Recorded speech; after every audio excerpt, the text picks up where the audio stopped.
మీ దగ్గర డబ్బులు ఉండి లాంగ్ టర్మ్ ఇన్వెస్ట్మెంట్ చేయాలనుకుంటున్నారా?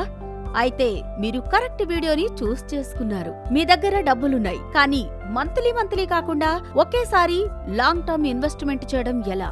రియల్ ఎస్టేట్ లో అంత మనీ ఉందా? తెలుసుకోవాలంటే ఈ వీడియోను స్కిప్ చేయకుండా ఎండ్ వరకు చూడాల్సిందే.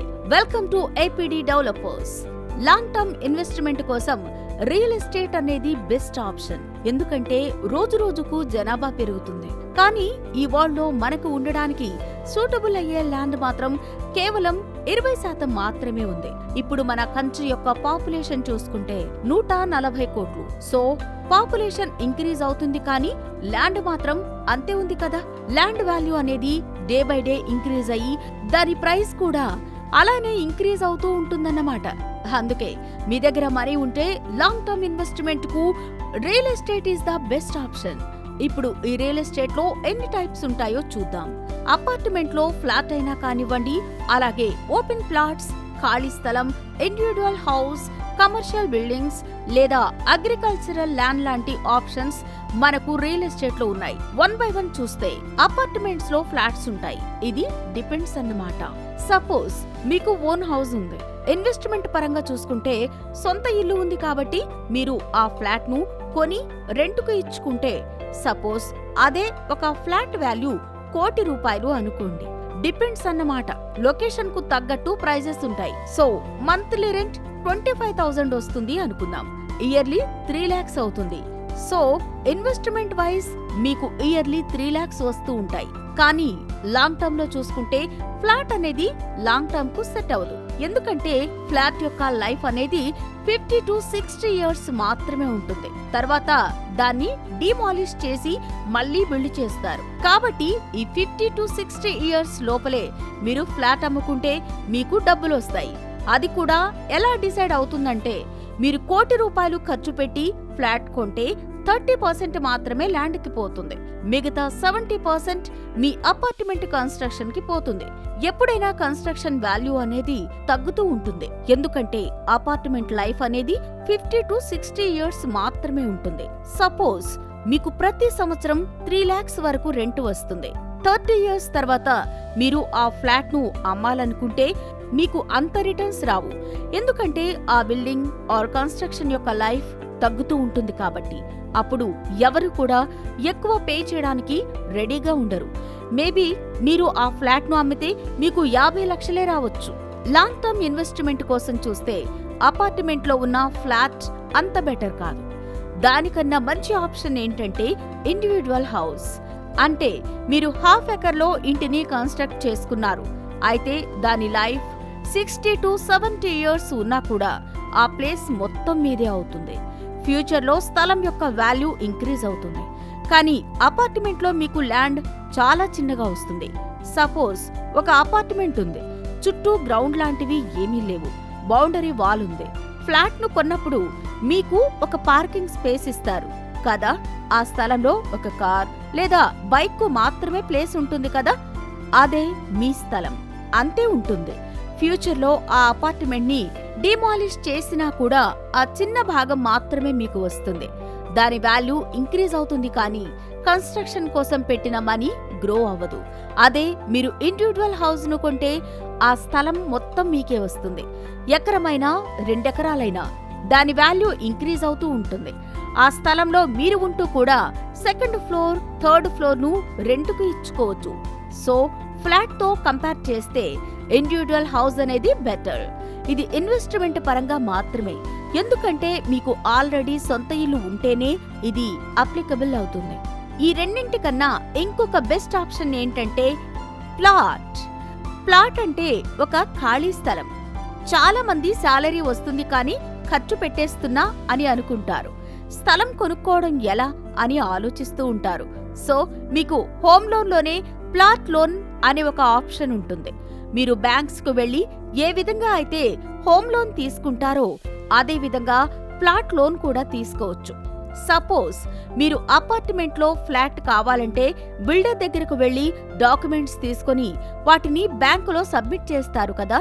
బ్యాంక్ వాళ్ళు ఫ్లాట్ మొత్తం ఇన్స్పెక్ట్ చేసి ఓకే అనుకుంటే లోన్ ఇస్తారు.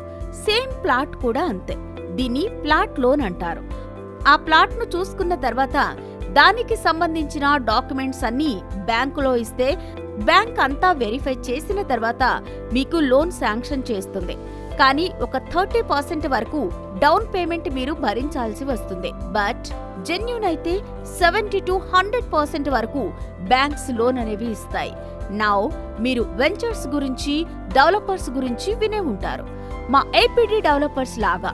సో డెవలపర్స్ ఏం చేస్తారు అంటే 10 acres, 20 acres స్థలాన్ని ఒకేసారి కొనుక్కొని ప్లాట్స్ లాగా డివైడ్ చేసి కస్టమర్స్ కు అందిస్తారు. ఇవి లీగల్ గా సేఫ్ ఉంటాయి. డాక్యుమెంట్స్ అన్నీ ఇక్కడ జెన్యూన్ గా ఉంటాయి. అదే బయట ఎక్కడో మీరు ప్లాట్స్ కొంటే అవి మేబీ సేఫో కాదో ఒక డౌట్ ఉంటుంది. బట్ మాలాంటి జెన్యూన్ డెవలపర్స్ దగ్గర మీకు ఎలాంటి ప్రాబ్లమ్స్ ఉండవు. హైదరాబాద్, విజయవాడ లాంటి ఏరియాస్ లో కబ్జాలు ఎక్కువగా కనిపిస్తాయి. ఒకే ల్యాండ్స్ ను 10 మందికి అమ్ముతారు. ఇలాంటి ఇష్యూస్ ఉండకుండా ఉండాలంటే డెవలపర్స్ వద్ద కొనుక్కుంటే బెటర్. ఆల్సో ప్లాట్ లో మీకు ఎటువంటి కన్స్ట్రక్షన్ ఉండదు.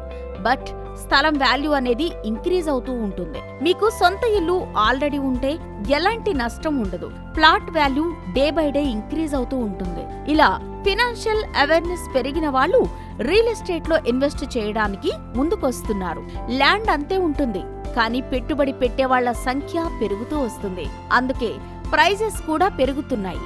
మీ దగ్గర ఓన్ హౌస్ ఆల్రెడీ ఉంటేనే అప్లికబుల్ అవుతుంది. అలాంటి వారి కోసం plot is the best option. సొంత ఇల్లు లేని వారికి ఇండివిడ్యువల్ హౌస్ అనేది బెస్ట్ ఆప్షన్. ఎందుకంటే అద్దె ఇంట్లో రెంట్ కట్టాల్సి ఉంటుంది. సొంత ఇల్లు కొనుక్కుంటే రెంట్ కట్టాల్సిన అవసరం ఉండదు. ఆ స్థలం వాల్యూ కూడా ఇంక్రీజ్ అవుతూ ఉంటుంది.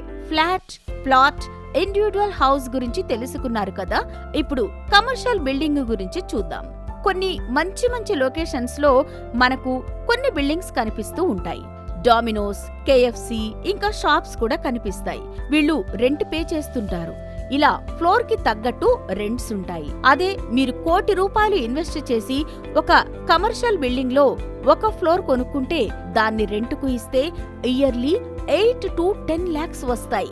Last but not least, agricultural land. Bill gates, Jeff Bezos లాంటి వారే అమెరికాలో lakhs of acres agriculture land ను కొన్నారు. అగ్రికల్చర్ ను ఒక ప్రాపర్టీ వేలో చూస్తే ఎర్నింగ్స్ వస్తాయి. మీరు హైదరాబాద్ లో ఉంటున్నారు. మీరు మీ దగ్గరున్న డబ్బుతో అగ్రికల్చర్ ల్యాండ్ ను కొన్నారు.